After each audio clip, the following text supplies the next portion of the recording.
வெற்றிமாறன் இளையராஜா கூட்டணியில் சூரி, விஜய் சேதுபதி, மஞ்சு வாரியர் நடிப்பில் விடுதலை 2 வெற்றி நடை போடுகிறது. ஹாலிடேஸ்னாலே அது நம்ம GT Holidays தான். GT Holidays, South India's #1 travel brand. You know you are special when you're with GT Holidays. இத்தனை நடிகர்கள் வந்து அரசியலுக்குள்ள வரும்பொழுது நீங்க ஏன் விஜய் அவர்களை சூஸ் பண்றீங்க? ஃபேன் பேஸ் அப்படின்ற ஒரு விஷயம் இருக்குல்ல, அதுக்காகவா? ஜல்லிக்கட்டு போராட்டம் நடக்கும்போது அப்போ வீரியமா நம்ம களத்துல வேலை செய்யும்போது அப்போ தலைவர் விஜய் அவர்களை வந்து அங்க சந்திக்கிற வாய்ப்பு கிடைச்சது. ஸோ அதுல இருந்து அவரை வந்து ஃபாலோ பண்ணிட்டு இருந்தோம். எக்ஸ்தலத்தில் அரசியல் பண்றாரு, மேடை அரசியல் பண்றாரு அப்படின்னு நிறைய கேள்விகள் இருந்துகிட்டே இருக்கு. அவருக்கு அரசியல் தெளிவு, புரிதல் அப்படின்றது எந்த அளவுக்கு இருக்கு விஜய் அவர்களுக்கு? இல்லை, அவருக்கு ஒரு ஆழமான வேட்கை இருக்கு அரசியல்ல. சினிமாவில் ஒரு உச்சத்தில் இருக்கிற காலகட்டத்திலேயே இவ்வளோ பெரிய முடிவு எடுத்திருக்காருன்னா நிச்சயமா அவருக்கு வந்து அரசியல் ஒரு தீர்க்கமான ஒரு ஆர்வம் வந்து பயங்கரமா இருக்கு. அதே நேரத்தில்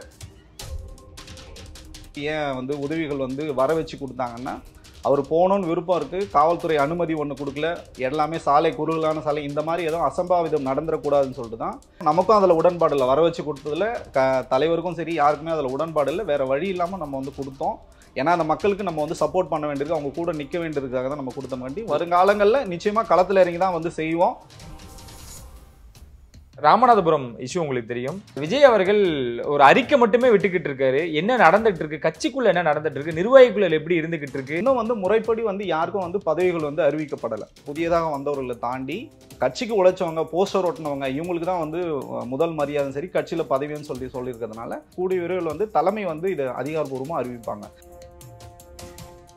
சமூக வலைத்தளங்களில் ஒவ்வொரு ரஜினி படம் வரும் பொழுதும், ஒவ்வொரு நடிகளோட படம் வரும் பொழுதும் இந்த ரசிகர்களை வந்து கட்டுப்படுத்த முடியல. ரசிகர்களாக தான் இருக்காங்களா இன்னும் அவங்க? இல்லை, மன்றமாக இருந்து இப்போ வந்து கட்சியாக வந்ததுக்கப்புறம் நமக்குன்னு ஒரு பொறுப்பு இருக்குது. சமூக வலைதளங்கள் அந்த மாதிரி பேச மாட்டாங்க.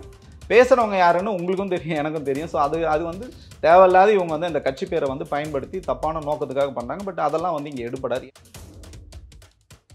முக்கிய நிகழ்வுகளை உடனுக்குடன் குறிஞ்சி வேலையாக தெரிஞ்சுக்கல ஆதன் செயலியை டவுன்லோட் பண்ணுங்க. டிஸ்கிரிப்ஷன் லிங்க் இருக்கு. ஆதன் சினிமா நேயர்கள் அனைவருக்கும் ஒரு பெரிய வணக்கம் அண்ட் வெல்கம் டு ஷோ. இன்னைக்கு நம்ம கூட தமிழக வெற்றி கழகத்தின் ஆதரவாளர் மணிகண்டன் வீராசாமி அவர்கள் இணைஞ்சிருக்காங்க. நிறைய விஷயங்கள் பேச போறோம், நிறைய கேள்விகளும் எங்கிட்டு இருக்கு. அண்ணே வணக்கம். வணக்கம். எப்படி இருக்கீங்க? நல்லா இருக்கு, அருமையா இருக்கு. நிறைய இடங்கள்ல உங்களோட நிகழ்ச்சிகளை பார்க்க முடியுது, உங்களோட இன்டர்வியூஸ் எல்லாம் நாங்களால கவனிக்க முடியுது.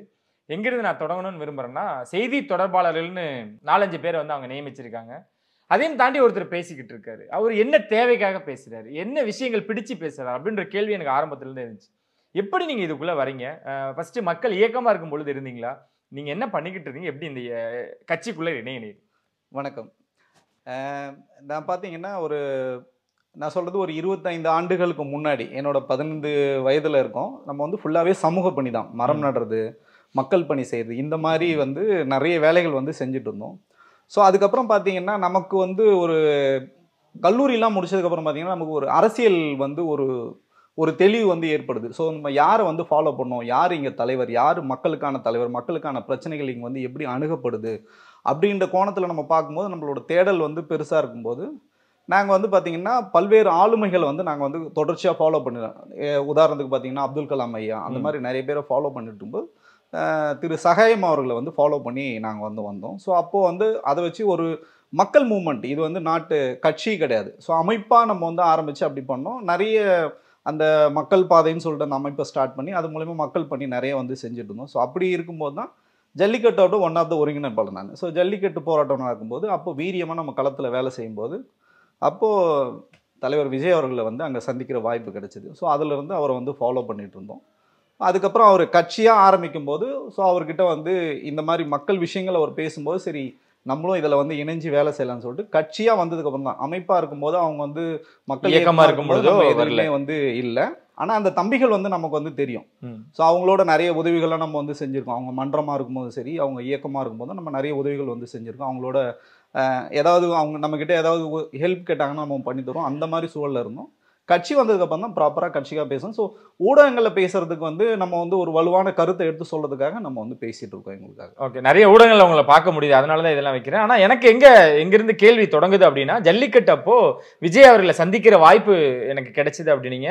அவர் மறைமுகமாக தானே வந்து ஒரு ஒருங்கிணைப்பாளர் போது எனக்கு தெரியும், அவர் வந்தது தெரியும், அவர் நின்னது தெரியும், அவர் கூட இருந்தோம். எதுவுமே நாங்கள் வந்து உரையாடவே இல்லைங்க. அந்த புகைப்படம் ஒன்று வெளியிட்டதுமே நீங்க தானா? இல்லை, நான் கிடையாது. அது யார் வெளியிட்டாங்கன்னு எனக்கு வந்து தெரியாது. தெரியாது. அவர் அந்த ஸ்பாட்ல இருந்து தெரியும். அவரோட ஆளுமையை வந்து நேரா நான் வந்து பார்த்தேன். அதே மாதிரி அவங்க இயக்கத்துல இருக்கும் அதுக்கப்புறம் நம்ம கிட்ட தொடர்பு கொண்டு பேசினாங்க. அவங்களோட நிலைப்பாடு என்ன, எந்த மாதிரிலாம் நமக்கு வந்து சப்போர்ட் பண்ணாங்கன்றது நமக்கு தெரியும். சரி, இன்னொரு விஷயம் சொன்னீங்க, சகாயம் அவர்களோடையும் டிராவல் பண்ணிக்கிட்டும் இருக்கோம் அப்படின்ட்டு. இப்பவும் பண்ணிட்டு தான் இருக்கோம்.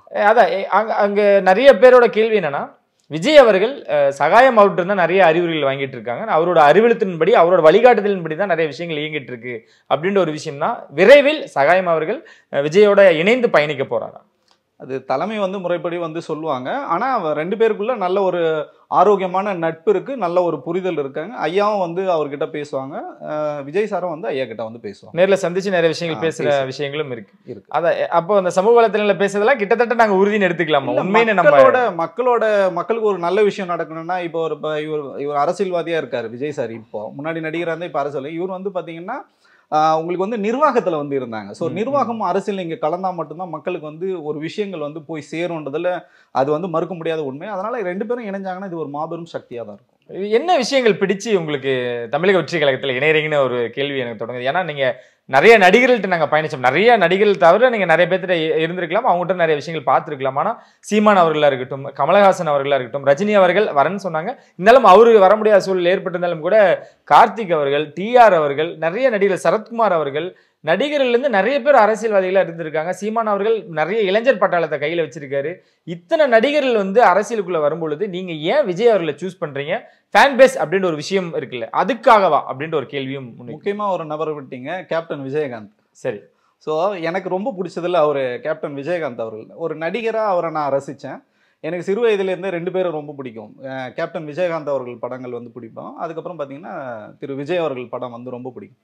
ஸோ கேப்டன் விஜயகாந்த் அவர்கள் வந்து கட்சி ஆரம்பிக்கும்போது நாங்கள் வந்து போகல. ஆனால் நாங்கள் வந்து என்னோட நண்பர்கள்லாம் அவங்களுக்கு வந்து அமிச்சோம். பட் நான் வந்து அரசியலாக வந்து போகல. அவர் இறப்புக்கு அப்புறம் அது மிகப்பெரிய ஒரு தாக்கம் இருந்தது. ஒரு நல்ல மனுஷன் அவரை வந்து ஆதரிக்காமல் விட்டுட்டோம். ஸோ நம்மளும் வந்து சுயநலமாக இருந்துட்டோம். அந்த ஒரு ஏக்கம் வந்து நமக்குள்ளே இருந்துகிட்டே இருந்தது. நம்மளும் ஒரு அரசியல் தேடலில் இருந்துகிட்டே இருந்தோம். மக்கள் பணி மட்டும் நாங்கள் செஞ்சுட்டு இருந்தோம். சர்வீஸ் பண்ணுறது, நானும் ஒரு என்ஜிஓ வச்சுருக்கேன். ஸோ அதன் மூலிமா நிறைய வந்து சேவைகள் செய்கிறது, மரம் நடுறது, மக்களுக்கு உதவி செய்கிறது, பிளட் டொனேஷன் பண்ணுறது. ஸோ நான் 30 முறை வந்து பிளட் டொனேஷன் பண்ணியிருக்கேன். ஸோ அந்த மாதிரி நிறைய விஷயங்கள் நம்ம பண்ணாலும், பட் இந்த அரசியல்ன்றது எண்ட் ஆஃப் த டே வந்து நீங்கள் அரசியலில் தலையினாலும் உங்கள் வாழ்க்கையில் அரசியல் தடையின மாதிரி நம்ம வாழ்க்கையிலும் அரசியல் வந்ததுனால ஸோ இவரை நம்ம ஆதரிக்கலாம். ஏன்னா நம்ம கூட இருக்க தம்பிகள் எல்லாமே அந்த அமைப்பில் இயக்கத்தில் தான் இருக்காங்க. ஸோ அவங்க வந்து ஏதாவது அந்த கட்சியிலேயே அவங்க இருந்தாலும் சரி, அமைப்பில் இருந்தாலும் சரி, அவங்களுக்கு ஏதாவது ஒரு தேவை, இல்லை ஒரு போலீஸ் ஸ்டேஷனில் ஒரு பர்மிஷன் வாங்கணும், இல்லை லோக்கலில் ஏதாவது இஷ்யூனால நம்மகிட்ட தான் வருவாங்க. ஸோ நம்ம தான் அதை பண்ணி தரோம். ஸோ அதை நம்ம ஏன் வந்து ப்ராப்பராக பண்ணக்கூடாதுன்னு சொல்லிட்டு இதில் வந்து அடிப்படை உறுப்பினராக இப்போ வரைக்கும் நான் வந்து அடிப்படை உறுப்பினராக தான் நான் வந்து வேலை செஞ்சுட்டு இருக்கேன். ஓகே, கட்சியின் கொடியை அறிமுகப்படுத்துறாங்க, பெயரை அறிமுகப்படுத்துறாங்க, எல்லாரும் அறிமுகப்படுத்தினதுக்கு அப்புறம் அவரை சந்திச்ச வாய்ப்புகள் கிடைச்சது உங்களுக்கு? இல்லை, நான் இது வரைக்கும் அவரை வந்து கட்சியாக வந்ததுக்கு அப்புறம் சந்திக்கல. முன்னாடி நான் வந்து சந்திச்சிருக்கீங்க. அவருக்கு அரசியல் தெளிவு அப்படின்றது எந்த அளவுக்கு இருக்குன்னு நீங்க நினைக்கிறீங்க? ஏன்னா எக்ஸ்தலத்தில் அரசியல் பண்றாரு, மேடை அரசியல் பண்றாரு அப்படின்னு நிறைய கேள்விகள் இருந்துகிட்டே இருக்கு. அவருக்கு அரசியல் தெளிவு, புரிதல் அப்படின்றது எந்த அளவுக்கு இருக்கு விஜய் அவர்களுக்கு? இல்லை, அவருக்கு ஒரு ஆழமான வேட்கை இருக்கு அரசியலில். நான் என்னளவில் நான் பார்த்த அளவில் பார்த்தீங்கன்னா, அவர் ரொம்ப எந்த ஒரு டிசிஷன் எடுத்தாலும், ஏன்னா வந்து அவர் வந்து ஒரு முறைக்கு 2 முறை வந்து நல்லா கலந்தாய்வு பண்ணி தான் வந்து பண்ணுவாங்க. ஏன்னா இன்னைக்கு அரசியலில் சினிமாவில் ஒரு உச்சத்தில் இருக்கிற காலகட்டத்திலேயே இவ்வளோ பெரிய முடிவு எடுத்திருக்காருன்னா நிச்சயமாக அவருக்கு வந்து அரசியல் ஒரு தீர்க்கமான ஒரு ஆர்வம் வந்து பயங்கரமாக இருக்குது. அதே நேரத்தில் இவரை நம்பி இருக்கிற அந்த ரசிகர் பலமும் இவர் வந்து கரெக்டாக வழி நடத்துனாங்கன்னா அவர் ஒரு மிகப்பெரிய ஒரு சக்தியாக வருவார். இல்லை, அதையும் தாண்டி அவருக்கு அந்த புரிதல் ஒன்று இருக்க விஷயம் இருக்குல்ல. நான் சொன்ன மாதிரி இந்த மேடையாக இருக்கட்டும், சமூக வலைத்தளங்களமாக இருக்கட்டும், பனையூராக இருக்கட்டும், இதை சுற்றி தான் ஒரு அரசியல் இருக்கா? இதை அவர் சுற்றி இருக்கவங்களை நம்பி தான் அந்த அரசியல் இயக்கம் இருக்கான்ட்டு? இல்லை. ஏன்னா ஒரு முறை வந்து இந்த வெள்ள நிவாரணத்துக்கு வெளியூர் போய் அங்கேயும் ஒரு மண்டபத்தில் வச்சு தான் எல்லாத்துக்கும் வழங்கினாரு. இப்போ பனையூரில் கொடுத்துருக்காரு, களத்துக்கு வரலை. இன்னும் எந்த ஒரு கோபமாக இருந்தாலும், கோபத்தின் வெளிப்பாடாக இருந்தாலும் ஒரு மேடை மட்டுமே அவருக்கு இருக்கு. முன்னாடி தன் ரசிகர்கள் பட்டாளத்தை மட்டுமே வைத்துக்கொண்டு அவர் பேசுகிறார் அப்படின்ற விஷயங்கள்லாம் வைக்கும் பொழுது அவருக்காக பேசக்கூடிய இடங்கள்ல இந்த கேள்வி கண்டிப்பா உங்களுக்கு தவிர்க்க முடியாத கேள்வியாகவும் முதல் கேள்வியாகவும் இதுதான் வச்சுக்கிட்டு இருக்காங்க. இதெல்லாம் உங்களுக்கு ஒரு டிராபேக்காவோ மைனஸாவோ உங்களுக்கு தோணலையா? இல்லை, இப்போ நீங்கள் சொல்கிறதுல சிறிதளவு உண்மை இருக்குது. நம்ம வந்து அதை மறுக்க முடியாது. ஏன் அப்படின்னா கள்ள சூழல் வந்து இருக்கலாம். இப்போ நீங்கள் பார்த்துருக்கலாம், புஷ்பா 2க்கு நீங்கள் வந்து பார்த்துருக்கலாம். அல்லு அர்ஜுன் வந்து ஒரு இத்தனையும் அவர் வந்து சொல்லிட்டு தான் போகிறார். அந்த நிகழ்ச்சிக்கு வந்து நான் வரேன், அந்த திரையரங்குக்கு வரேன்னு சொல்லிட்டு போகிறார். அவ்வளோ கூட்டம் வருது. அங்கே ஒரு பெரிய ஒரு அம்மா இறந்து போகிறாங்க. இப்போ கூட ஒரு சிறுவன் வந்து மூளை சாவடைஞ்சிடான்னு சொல்லிட்டு அவர் திரைத்துறையை இப்போ வந்து கேள்விக்குள்ளாக்குற அளவுக்கு இன்னைக்கு வந்து வழக்குகள் வந்து அவர் மேலே போகுது. இதுக்கு எதுக்காக சொல்ல வரேன்னா, எங்கள் தலைவரே திரு விஜய் அவர்கள் வந்து கேரளா ஷூட்டிங் போகும்போது பார்த்தீங்கன்னா அந்த காரெல்லாம் எப்படி நொறுக்குனாங்கன்னு நீங்கள் வந்து பார்த்துருப்பீங்க. அதனால் இப்போ நாங்கள் என்ன சொல்லணும்னா, அவர் வெளியில் வரமாட்டார் அப்படின்லாம் கிடையாது. சரியான இங்கே வந்து என்ன சொல்கிறதுன்னா, இப்போ நாங்களே தனியார் நிறுவனத்தில் இருக்க ஆட்களை நம்பி தான் அனுப்ப வேண்டிய ஒரு சூழல் இருக்குது. அரசாங்கமும் சரி மற்றவங்களும் சரி அவருக்கு வந்து பாதுகாப்பு கொடுக்குற ஒரு சூழலில் வந்து லேகிங் இருக்கிறதுல உண்மை நம்ம வந்து மறுக்கவே முடியாது. அதே நேரத்தில் என்னென்னா, திட்டமிடல் வந்து பண்ணால் மட்டும்தான் அவர் வந்து வெளியில் கூப்பிட்டு வர முடியும். ஆனால் இதெல்லாம் தற்காலிகம் தான். நிச்சயமாக கூடிய விரைவில் அவர் வந்து இப்போ நீங்கள் கேட்குறீங்க, இப்போ நம்ம அந்த சென்னையில் இருந்த மக்களுக்கும் சரி அங்கேயும் சரி அவர் வந்து ஏன் வந்து உதவிகள் வந்து வர வச்சு கொடுத்தாங்கன்னா, அவர் போகணுன்னு விருப்பம் இருக்குது, காவல்துறை அனுமதி ஒன்று கொடுக்கல, எல்லாமே சாலை குறுகலான சாலை, இந்த மாதிரி எதுவும் அசம்பாவிதம் நடந்துடக்கூடாதுன்னு சொல்லிட்டு தான் திட்டமிட்டு இதை பண்ணோம். நமக்கும் அதில் உடன்பாடு இல்லை. வர வச்சு கொடுத்ததில் தலைவருக்கும் சரி யாருக்குமே அதில் உடன்பாடு இல்லை. வேறு வழி இல்லாமல் நம்ம வந்து கொடுத்தோம். ஏன்னா அந்த மக்களுக்கு நம்ம வந்து சப்போர்ட் பண்ண வேண்டியிருக்கு, அவங்க கூட நிற்க வேண்டியதுக்காக தான் நம்ம கொடுத்தோம்காண்டி வருங்காலங்களில் நிச்சயமாக களத்தில் இறங்கி தான் வந்து செய்வோம். இதை வந்து தலைவரும் வந்து உறுதிப்படுத்தியிருக்காரு, நம்மளும் வந்து செய்வோம். இந்த பாதுகாப்புலாம் வந்து கொஞ்சம் அதை மட்டும் நம்ம சரி பண்ணிட்டோம்னா நிச்சயமா வரும். நடிகர் அல்லு அர்ஜுன் ஒரு நடிகரா அந்த திரையரங்குக்கு போறாரு. அந்த படம் முதல் காட்சி வந்து வெளியிடுறாங்க. அதனால அந்த ஒரு கூட்டம் இருந்திருக்கு. அதை கம்பேர் பண்ணும் பொழுது விஜய் அவர்களுக்கும் அந்த மாதிரியான சூழல் ஏற்பட்டுருமான்றதை நீங்க நினைக்கிறது விஜய் அவர்களுக்கு சொல்லல, நான் பப்ளிக்கு நான் சொல்றேன். நான் தலைவர் விஜய் அவர்கள் வந்தா அங்கேயும் அந்த கூட்டம் வர நெரிசல்ல மக்களுக்கு ஏதாவது ஒரு இடர்பாடு வந்துன்னா இதே ஊடகங்கள் நாளைக்கு எங்களை கேள்வி கேட்பீங்க, ஏன் நீங்க வந்து இவ்வளவு பப்ளிக்கா வந்து உங்களுக்கு தெரியாதா அப்படி கம்பேர் பண்ணும்பொழுது மாநாட்டுக்கு வரும்பொழுதும் நிறைய உயிரிழப்புகள் நடக்கதான் செஞ்சுது. அதை நம்ம தவிர்க்க முடியாதுதான். ஆனா நாங்க என்ன கேட்கறோம்னா, அல்லு அர்ஜுன் தன்னோட படத்தை முதல் காட்சியை பார்க்கும் பொழுது அவ்வளவு கூட்டம் கூடியிருக்கு. விஜய் அவர்கள் இப்ப அரசியல்வாதி ஆயிட்டார்ல, ஒரு அரசியல் கட்சி தலைவர் ஆயிட்டாரு. அவரு கல நிறுவனத்துக்கு போகும்பொழுதுதான் அந்த வழி தெரியும், அந்த உணர்வு புரியும் அப்படின்ற ஒரு விஷயம் தான் எல்லாரும் கேட்கறாங்க. அதுல இருந்து வெளியே வர மாட்டாங்க. இன்னும் நீங்க எவ்வளவு தூரம் இப்போ இவ்வளவு தெளிவான விளக்கங்கள் கொடுத்தாலுமே கூட அவங்க கேட்கறது என்னன்னா, உங்க நடிகர் அப்படின்னு தான் முதல்ல வைக்கிறாங்க. வெளியே வர சொல்லுங்க, நடிகர்ல இருந்து வெளியே வர சொல்லுங்க அப்படின்றாங்க. இது அதை நான் சொல்றேன், இதை பிரேக் பண்ணவே முடியல. இல்ல இது நிச்சயமா வரும். இந்த கேள்விகள் வந்து வரும். இதை வந்து தவிர்க்கவே முடியாது. நம்ம இதை வந்து தவிர்த்துட்டு நம்ம வந்து அரசியல் பண்ணணும் நம்ம வந்து நினைக்கவே இல்லை. நம்மளும் சொல்றோம் இதுல வந்து குளறுபாடுகள் இருக்குன்றதை நம்மளும் வந்து ஒத்துக்கிறோம். நிச்சயமா வந்து களமாடணும், மக்கள் கிட்ட வருவாங்க. இப்போ எல்லா பிரச்சனையும் இப்போ தோழர்கள் வந்து போறாங்க. மதுரை பிரச்சனையா இருக்கட்டும், விமான நிலைய விரிவாக்கமான எல்லாத்துக்கும் வந்து தாவேக தோழர்கள் தொண்டர்கள் வந்து போறாங்க. தலைவர் நிச்சயமா வந்து வரணும் களத்துக்கு, அது அவருக்கும் வந்து தெரியும். இப்போ கூடிய விரைவில் பார்த்தீங்கன்னா பிப்ரவரி மாதம் வந்ததுன்னா கட்சியோட ஓராண்டு வந்து வரப்போகுது. ஸோ அதை வந்து முன்னிட்டு அவர் நிச்சயமா வந்து எல்லாரையும் வந்து சந்திக்கிறதுக்கான ஏற்பாடுகள் இருக்கு. இப்போ நீங்க சொல்ற இந்த குற்றச்சாட்டுகள் எல்லாம் வந்து தவிடு பொடியாக்கப்படும். தலைவர் வந்து களத்துக்கு வர, இதுதான் எனக்கு எல்லாருக்குமே பிடிச்ச ஒரு விஷயம். ஏன்னா ஏதாவது ஒரு குறையோ ஏதாவது ஒரு தவறு சொன்னாங்கன்னா கண்டிப்பா கவலைப்படாங்க, அது நிவர்த்தி செய்யப்படும், அதை நாங்க தாண்டி தான் வரணும் அப்படின்ற விஷயத்தை ஏற்கிறது தான். ராமநாதபுரம் இஷ்யூ உங்களுக்கு தெரியும், என்ன நடக்குது அங்க. விஜய் அவர்கள் ஒரு அறிக்கை மட்டுமே விட்டுக்கிட்டு இருக்காரு. என்ன நடந்துட்டு இருக்கு, கட்சிக்குள்ள என்ன நடந்துட்டு இருக்கு, நிர்வாகிக்குள்ள எப்படி இருந்துகிட்டு இருக்கு, மேடை பேச்சா இருக்கட்டும், இதெல்லாம் ஒரு பக்கமே ஒரு ஃபயரா இருந்தாலுமே கூட தன்னை நம்பி இருக்கவங்க தன கூட இருக்கவங்களுக்கு ஒரு பிரச்சனை, உள்ளே சலசலப்பு அப்படின்றப்போ ஏன் அவரு அதை இன்னும் பெருசா கண்டுக்கல, அதை பத்தின ஒரு அறிக்கை வரல. மாநாட்டுக்கு வாங்க, பத்திரமா போங்கன்னு அவ்வளோ அறிக்கைகள் இருந்தாலும் உள்ள 1000 சண்டைகள் இருக்கு. இதுக்கு முன்னாடி மாநாட்டுக்கு முன்னாடியும் புஷியானந்த் அவர்களை வந்து நேருக்கு நேர் கேட்ட கேள்விகளும் தெரியும், அந்த மாதிரியான சலசலப்புகளும் ஏற்பட்டிருக்கு. ஏன் அதை கண்டுக்க மாட்டாரு விஜய் அவர்கள்? இல்லை கண்டுக்க மாட்டேன்றாங்க அப்படிலாம் கிடையாது. இதுக்கு வந்து ஒரு குழு இருக்காங்க. இப்போ மாண்புமிகு பொதுச்செயலாளர் அவர்கள் தலைமையில் ஒரு குழு இருக்காங்க. இப்போ நீங்க சொல்றது தாவேக்கால மட்டும் கிடையாது, எல்லா கட்சிகளும் இருக்கு. இப்போ இது வந்து கொஞ்சம் பெருசா தெரியுது, ஊடக வெளிச்சம் இருக்கிறதுனால இது வந்து பெருசா தெரியுது. இன்னும் வந்து முறைப்படி வந்து யாருக்கும் வந்து பதவிகள் வந்து அறிவிக்கப்படலை. முன்னாடி வந்து அமைப்பில் இருந்தவங்க, மன்றமாக இருந்தவங்க வந்து தற்காலிக பொறுப்பில் இருக்காங்க, அவங்க தான் இப்போ வந்து வேலை பார்த்துட்டு இருக்காங்க. அந்த ப்ராசஸ் எல்லாம் போயிட்டு இருக்கு. கூடிய விரைவில் அறிவிப்புன்னு சொல்லிட்டு தலைமையே வந்து சொல்லியிருக்காங்க. அந்த சிக்கல்கள் வந்து கூடிய விரைவில் வந்து களையப்படும். ஏன்னா இதை வந்து உழைத்தவர்களுக்கு தான் பதவின்னு இப்போ கூட எங்கள் மாண்புமிகு பொதுச்செயலாளர் இப்போ கூட வந்து சொல்லியிருப்பாங்க. புதியதாக வந்தவர்களை தாண்டி கட்சிக்கு உழைச்சவங்க, போஸ்டர் ஓட்டினவங்க, இவங்களுக்கு தான் வந்து முதல் மரியாதை சரி கட்சியில் பதவின்னு சொல்லியிருக்கிறதுனால அது யாருமே விட்டுறக்கூடாது, யாருமே விடவும் போகிறதில்ல. ஸோ அதனால் அந்த வேலைகள் வந்து ப்ராசஸ்லாம் ஆல்மோஸ்ட் 90% மேலே முடிஞ்சிச்சு. கூடிய விரைவில் வந்து தலைமை வந்து இதை அதிகாரப்பூர்வமாக அறிவிப்பாங்க. இதை நம்ம வந்து கரெக்டாக சொன்னால் அது சரியாக இருக்காது. தலைமை வந்து கூடிய விரைவில் யாருமே விட போகிறதும் கிடையாது. அதேமாதிரி புதியவர்களையும் நம்ம வந்து யாரையும் வந்தாலும் நம்ம வந்து ஏற்றுக்க மாட்டோம் அப்படின்லாம் சொல்ல, அவங்களுக்கான பதவி அவங்களுக்கான தகுதியின் அடிப்படையில் நிச்சயமாக வழங்கப்படும். இங்கே ஒருத்தரை கூட நம்ம வந்து கைவிட மாட்டோம். அவங்களுக்கான பதவி அவங்களுக்கான பொறுப்பு அப்படின்றது ஒரு விஷயம் இருக்கு. ஆனால் விஜய் அவர்கள் பேசும்போது ஆட்சியில் பங்கு அதிகாரத்தில் பங்குன்றாரு.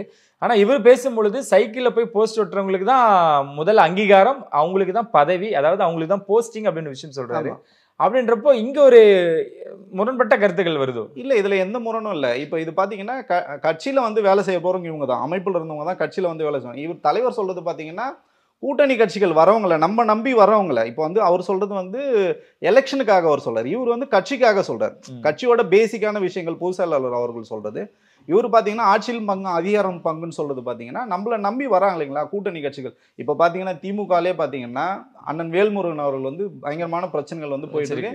இது வந்து இப்பதான் வெளியில வருது. ஆனா நாங்க பல காலமா சொல்லிட்டு இருக்கோம் திமுக கட்சிக்குள்ள உட்கட்சி பூசல் இருக்கு, அந்த மாதிரி விஷயங்கள் நாங்கள் சொல்லுவோம். இல்லை நீங்கள் சும்மா சொல்கிறீங்கன்னு சொன்னாங்க, இன்றைக்கி வெளியிலேயே வந்துடுச்சு. ஸோ அந்த மாதிரி நல்ல கிரவுண்ட் லெவலில் நல்லா ஒர்க் பண்ணுற கூட நம்மள வந்தாங்கன்னா அவங்களுக்கு நிச்சயமாக நம்ம அப்படி தானே வேலை செஞ்சுட்டு இருக்காங்க. விஜய் அவர்கள் ஆரம்ப காலத்துலேருந்து இப்போ வரைக்கும் வேலை செஞ்சுக்கிட்டு இருக்கோம். எனக்கு பார்த்த வரைக்கும் நானே அவங்ககிட்ட நிறைய விஷயங்கள் பேசியிருக்கேன். இன்னமும் ஏதோ ஒரு மூலையில் அண்ணனோட போஸ்ட் அவரோட முகத்து பக்கத்தில் என் பேர் இருந்தால் கூட போதுனே அப்படின்னு சந்தோஷப்பட்டவங்களாம். அப்படின்ற பொழுது அவங்களுக்கு என்ன வாழ்க்கை, அவங்களுக்கு என்ன அப்படின்ற ஃபியூச்சர் அப்படின்ற கொஸ்டின் மார்க்காக தானே வருது. அவங்களுக்கு அப்போ என்ன பண்ண போறாங்க? இல்லை நிச்சயமா அதை சொல்றேன். நம்ம ஒருத்தரை கூட இங்கே கைவிடு. இங்கே நம்மளோட பெரிய பலம் என்னன்னு பார்த்தீங்கன்னா எல்லாமே இளைஞர்கள் தான். அவங்களோட அந்த உத்வேகம் வந்து நம்ம வந்து சரியான முறையில் வந்து பயன்படுத்தணும்னு சொல்லிட்டு தான் இப்போ எல்லாரும் வந்து வெயிட் பண்ணிட்டு இருக்காங்க. அவங்களுக்கான தகுதியின் அடிப்படையில் அவங்களுக்கான இப்போ பார்த்தீங்கன்னா நம்ம வந்து ரூரலாக இருக்கட்டும் அர்பனாக இருக்கட்டும் நிறைய பதவிகள் வந்து இருக்கு. ஸோ இது நம்ம புது கட்சினால எல்லாமே ஃப்ரெஷ் தான். இன்னைக்கு அதே ஊடகத்துல அதே இளைஞர்கள்லாம் வந்து வெளிப்படையா பேசுறாங்க. தலைமை கண்டுக்க மாட்டேங்குது, நாங்க அவ்வளவு செலவு பண்ணி கொடுத்துருக்கோம். இருக்கதான் செய்யும். நம்ம ராமநாதபுரத்துல இருந்து அவ்வளோ பேரை வந்து நான் தான் ஒருங்கிணைச்சு கூட்டிட்டு போனேன், சாப்பாடு 3 நேரம் கொடுத்தேன், என் கை காசு போட்டேன் அப்படின்றத அவர் சொல்லாம அவ்வளவு விஷயங்களும் அவரோட வேறு சிந்தி சம்பாரிச்ச பணத்தை இல்ல. அதுதான் இப்ப என்ன பிரச்சனைனா இங்க யாருமே அறிவிக்கவே இல்லை. இப்ப அவங்க ஆதங்கப்படுறாங்க இல்லைங்களா, எங்களை தவிர்த்துட்டு இன்னொருத்தவங்களை போட்டோம் அப்படிலாம் நம்ம யாரையும் இன்னும் அறிவிக்கவே இல்லை. கட்சி தலைமை இன்ன வரைக்கும் ஒருத்தர் கூட போஸ்டிங்கே போடவே இல்லை. இப்போ அந்த சம்மந்தப்பட்டவருக்கும் வந்து பொறுப்புகள் வந்து இருக்கு, அவங்க அறிவிக்கும் போது தான் தெரியும் நமக்கு. ஸோ அதனால யாருமே இங்க தவிர்த்துட்டு ஒன்னே ஒன்று மட்டும்தான் ரொம்ப தெளிவாக குற்ற பின்னணி இருக்கு, அவங்க மேல ஏதாவது பிளாக் மார்க் இருக்குன்னா நிச்சயமா அவங்க வந்து என்னதான் கட்சிக்கு உழைச்சிருந்தாலும் சரி, அவங்க என்ன வேலை பண்ணாங்களோ அது தலைமை வந்து அதுக்கான முடிவு வந்து எடுப்பாங்க. அதர்வைஸ் இங்க கட்சிக்கு உழைச்சவங்க எல்லாருக்குமே நிச்சயமான பதவிகள் வந்து நிரந்தரமா இருக்கு. அதுல எந்த மாற்று கருத்தும் கிடையாது. நிறைய ஊடகத்துல உங்களை மாதிரியும் நிறைய நண்பர்கள் வெளிப்படையா பேச ஆரம்பிச்சிங்க. ஆனா சமூக வலைத்துல உங்களை பேசுறவங்களை கட்டுப்படுத்த முடியலையோ? ஏன்னா ரஜினியோட அவர் என்னதான் ஒரு ஒற்றுமையாகவும் ஒரு ஃப்ரெண்ட்ஷிப்பாக போகணும்னு நினைச்சாலுமே கூட சமூக வலைத்தளங்களை ஒவ்வொரு ரஜினி படம் வரும் பொழுதும் ஒவ்வொரு இப்போ நடிகளோட படம் வரும் பொழுதும் இந்த ரசிகர்களை வந்து கட்டுப்படுத்த முடியும். ரசிகர்களாக தான் இருக்காங்களா இன்னும் அவங்க? இல்லை நிச்சயமா கிடையாது. இப்போ நீங்கள் கரெக்டான பாயிண்ட் பண்ணி இப்போ இந்த சமூக வலைத்தளங்களை நானும் வந்து போய் பார்க்குறேன், நிறைய கருத்துக்கள் வந்து பதிவிட்டாங்க. அவங்கெல்லாம் தாவேக தொண்டர்கள்னு நம்மளால உறுதிப்படுத்தவே முடியாது. உங்களுக்கு தெரியும் ஐடி விங் வந்து காசு கொடுத்தா என்னெல்லாம் வேலை செய்வாங்கன்னு நமக்கு தெரியும். ஸோ அந்த மாதிரி சிண்டு முடிகிற நிறைய வேலைகள் இங்கே நடக்க கண்டி இது வந்து தாவேக தொண்டர்களோ இல்லை வந்து தளபதியோட ரசிகர்களோ வந்து நிச்சயமாக இருந்தாங்கன்னா இந்த அளவுக்கு போக மாட்டாங்க. இருக்கலாம் 1 or 2% வந்து இருக்கலாமா கண்டி. ஆனால் இந்த மாதிரி ரொம்ப மோசமான வார்த்தைகளை வந்து சொல்லாடலை வந்து பயன்படுத்துவங்க நிச்சயமாக வந்து இருக்க மாட்டேங்க. ஏன்னா அவங்களுக்கு வந்து ஒரு பொறுப்பு இருக்குது. நம்ம வந்து மன்றமாக இருந்து இப்போ வந்து கட்சியாக வந்ததுக்கப்புறம் நமக்குன்னு ஒரு பொறுப்பு இருக்குது. சமூக வலைதளங்கள் அந்த மாதிரி பேச மாட்டாங்க. பேசுகிறவங்க யாருன்னு உங்களுக்கும் தெரியும், எனக்கும் தெரியும். ஸோ அது வந்து தேவையில்லாத இவங்க வந்து அந்த கட்சி பேரை வந்து பயன்படுத்தி தப்பான நோக்கத்துக்காக பண்ணுறாங்க. பட் அதெல்லாம் வந்து இங்கே எடுபடாது. ஏன்னா நம்மளும் இப்போ ஐடி விங் வந்து ரொம்ப ஸ்ட்ரென்தன் பண்ணிட்டு இருக்கோம். தலைவர் ரொம்ப அதனால தான் ரொம்ப தெளிவாக சொல்கிறார், ஆரோக்கியமான கருத்துக்களை மட்டும் பேசுங்க, ஆக்கப்பூர்வமான கருத்துக்கள் மட்டும் பேசுங்க, யாரையும் வந்து விமர்சனம் பண்ணாதீங்க. இப்போ நான் ஊடகங்களே நீங்கள் பேசுறது கூட பார்த்துருப்பீங்க, யாரையும் நான் விமர்சனம் பண்ணுறதே கிடையாது. இப்போ விசிகா தோழர்களே கூட பார்த்தீங்கன்னா அண்ணன் திருமாவர்கள் ரொம்ப தெளிவாக இருக்காரு, அவர் வந்து எங்களோட இணக்கமாக தான் இருக்காரு, அவங்களோட எங்களுக்கு எந்த முரணம் இல்லைனாங்க. அதே பார்த்தீங்கன்னா அவங்களோட சட்டமன்ற உறுப்பினர்கள் பார்த்தீங்கன்னா ரொம்ப மோசமாக எங்கள் தலைவர் வந்து பேசுகிறாங்க. அதுக்கெல்லாம் நாங்கள் எதிர்வினை ஆற்றவே இல்லை, கடந்து தான் நம்ம வந்து போகிறோம். ஸோ இங்கே வந்து அரசியலை பொறுத்த வரைக்கும் யாரும் நிரந்தர நண்பனும் கிடையாது, நிரந்தர எதிரும் கிடையாது. அதனால் காலம் வந்து எல்லாத்தையும் மாற்றோம். நம்ம புதிய கட்சினும் போது நம்ம அவங்க பேசுகிற மாதிரிலாம் நம்ம வந்து பேச வேணாம், டோனை உயர்த்தி பேச வேணான்றது என்னோட தாழ்மையான இல்லை. அந்த நடிகர்கள் மோகமே இன்னும் அடங்கலையே, அதுக்கப்புறமேட்டு ரசிகர்களாக இருந்து அவர்கள் வந்து தொண்டர்கள் ஆயிட்டாங்க, தோழர்கள் ஆயிட்டாங்க. அதனால இப்போ வந்து அது கிடையவே கிடையாது. ஆனால் ஒவ்வொரு ரஜினி படம் வரும் பொழுதும் அதை விமர்சனம் பண்றாங்கல்ல, அது இல்லை அது இருக்கும். அதுதான் நான் சொல்றேனே, அது வந்து இருக்கும். ஏன்னா தலைவரே சொல்றாரு 2 பேரும் வந்து நல்ல நட்பாக தான் இருக்காங்க. அஜித் சார் படம் வரும்போதும் சரி, தலைவர் விஜய் படம் வரும்போதும் சரி, இதே பிரச்சனைகள் வந்திருக்கும். ஆனால் என்னன்னா அந்த அமைப்புல ஒரு உயர்ந்த பதவியில் இருக்கும் இதெல்லாம் பண்ண மாட்டாங்க. ரசிகர்ன்ற போர்வையில் வேணா எழுதலாம கண்டி, அன்னைக்கு ட்ரெண்டிங் ஆகாம கண்டி அது வந்து வாழ்நாளுக்கு வந்து அது எந்த விதத்துலையும் அது வந்து பயனுள்ளது இல்லை. சிறப்பு. என்னைக்குமே ரஜினி அவர்களுக்கு அன்பு தம்பியா தான் விஜய் இருப்பாருன்றத எல்லாருக்குமே பிடிக்கும். அவரை வந்து பிடிக்காதவங்க யாருமே கிடையாது. முதல்ல திரு ரஜினிகாந்த் அவர்கள் அரசியலுக்கு வரும்போது ஊடகத்துல வந்து அவர் அரசியலுக்கு வரமாட்டார்னு ரொம்ப ஆணித்தரமா சொன்னதுனால அப்போ கூட பாத்தீங்கன்னா அவரோட அந்த கருத்துக்கள் மட்டும் தான் சொன்னேன். அவர் அரசியலுக்கு வந்து வரக்கூடாதுன்னு நான் சொல்லவே இல்லை. அவர் வரமாட்டாரு, அவரோட சூழல் அப்படி இருக்குன்னு தான் சொன்ன. அதனால அவரை யாருமே நாங்க எதிர்க்கவே இல்லை. ஸோ அந்த மாதிரி ஒரு நல்ல மனிதர், இவரே தலைவரே வந்து அவர் ரோல் மாடல் எடுத்துட்டு தான் வந்தார். அதனால அவர் கொண்டாடப்பட்ட மனிதர். இத்தனை வயதுலையும் வந்து இவ்வளோ வந்து இன்னமும் நடிச்சிட்டு இருக்காரு. ஸோ இன்னும் அவர் வந்து ஆயுள் வந்து நீளணும். அப்படிதான் நம்ம இருக்கணும். நம்ம வந்து என்னன்னா எல்லாருமே ஒரு இணக்கமா இருக்கணும், ஒரு நல்ல சூழல் இருக்கணும். நம்ம எண்ட் ஆஃப் த டே நம்ம என்ன மக்களுக்கு நல்லது நடக்கணும். இப்போ இவங்களே கூட ரசிகலா இருந்தவங்க இன்னைக்கு வந்துருக்குது அரசியல் பணி செய்ய வந்தாங்கன்னா பொறுமை ரொம்ப அவசியம். ஸோ களத்தில் நம்ம போய் களமாட வேண்டிய இன்னும் எதிரிகளே வந்து இன்னும் வந்து போகவே இல்லை. களத்துக்கே போகாதப்போ நம்ம இன்னும் நிறைய வந்து கத்துக்கணும், நிறைய வந்து படிக்கணும். இது தலைவர் களத்துக்கு முதல்ல போகணும். அதுதான் ஒரு பாயிண்ட். தலைவர் சொல்லிட்டு இருக்காரு. தலைவர் சொல்றதை ஃபாலோ பண்ணாலே போதும், தலைமை சொல்றதை கேட்டாலே போதும், இந்த சிக்கலுக்கெல்லாம் தீர்வு கிடைக்கும். கட்சிக்குள்ள எந்த பிரச்சனையும் இல்லை, எந்த பிரச்சனையும் கிடையாது. எல்லாத்துலயும் இருக்கிறது தான் சார் இங்கேயும் இருக்கும். இல்லவே இல்லைன்னு நான் சொல்ல வரல. தொடங்கவே இல்லை, அதுக்குள்ளார ஆரம்பிச்சிட்டாங்களே. ஏன்னா நான் இல்லவே இல்லைன்னு சொல்ல வரல, அது பிரச்சனை இல்லைன்னு நான் சொல்றேன். நான் ஏன்னா நம்ம இன்னும் பதவியே யாருக்கும் இன்னும் கொடுக்கல. ஸோ அவங்களோட ஆதங்கத்தை வந்து முறையான, அதுக்கு ஒரு முறையான இது இருக்கு. மாவட்ட குழு இருக்கு, அவங்களுக்கு இப்போதைக்கு வந்து மாவட்ட பொறுப்பாளர் இருக்காங்க. அவங்க கிட்ட முறையா போய் சொல்லணும். சொன்னா மட்டும்தான் இதுக்கு தீர்வு கிடைக்கும். ஒரு ஊடகத்துல பேசுறதுனாலயோ இல்ல அவர் வந்து வெளியில இதை வந்து சொல்றதுனால இதுக்கு தீர்வு கிடைக்க போறதே கிடையாது. ஸோ அவங்க உழைச்சிருக்காங்கன்னா அது எல்லாமே தலைமையில இருக்கு. ஒவ்வொருத்தருக்கும் என்னென்ன வேலைகள் செஞ்சாங்க எல்லாமே தலைமை வந்து பார்த்துட்டு தான் இருக்காங்க. இதெல்லாம் வந்து சர்ச்சையும் கிடையாது, இதுல ஒரு பிரச்சனையும் கிடையாது. இது வந்து முடிக்க வைத்துப்பட்டது. சிறப்பு, ரொம்ப அருமையான விளக்கங்கள். ரொம்ப நன்றிண்ணே. கண்டிப்பா இன்னும் நிறைய விஷயங்கள், நிறைய அப்டேட் வரும்பொழுது நிறைய விஷயங்கள் பேசுவோம். மிக்க நன்றி. நன்றி. இன்னும் நேரத்தில் சந்திமரம் உங்களை எடுப்பேன். நன்றி, வணக்கம்.